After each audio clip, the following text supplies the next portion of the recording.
இன்றைக்கி கன்ஸ்ட்ரக்ஷன் டிப்ஸில் எதை பற்றி பார்க்க போகிறோன்னா ரூஃப் கான்க்ரீட் போடுறதுக்கு முன்னாடி கவனிக்க வேண்டிய முக்கியமான விஷயம் முக்கியமாக என்னென்ன செக் பண்ணணும் அதை பற்றி தான் இன்றைக்கி வீடியோவில் பார்க்க போகிறோம்.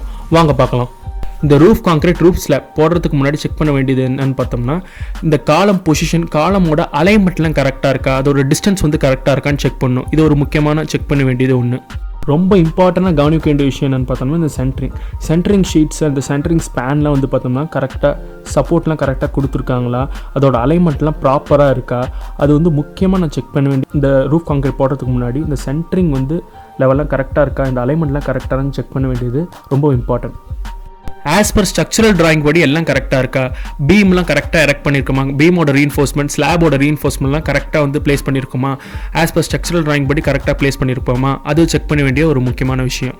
இன்னொன்று இந்த ஆஸ் பர் எலக்ட்ரிக்கல் டிராயிங் படி பார்த்தோம்னா எலக்ட்ரிக்கல் பைப்லைன்ஸ்லாம் கரெக்டாக அந்தந்த இடத்துல பிளேஸ் பண்ணியிருக்கணும்னு பார்க்கணும். அது இந்த ஸ்லாப் ரீஎன்ஃபோர்ஸ்மெண்ட்லாம் ப்ராப்பர் ஸ்பேசிங்கில் இருக்கா, ப்ராப்பர் கவர் விட்டுருக்காங்களான்னு பார்க்க வேண்டியது ரொம்ப முக்கியமான ஒன்று. கவர் பிளாக்லாம் கரெக்டாக பிளேஸ் பண்ணியிருக்கோமா, சேர் பார்லாம் எல்லா இடத்துலையும் ப்ராப்பராக பிளேஸ் பண்ணியிருக்கான்னு பார்க்கணும்.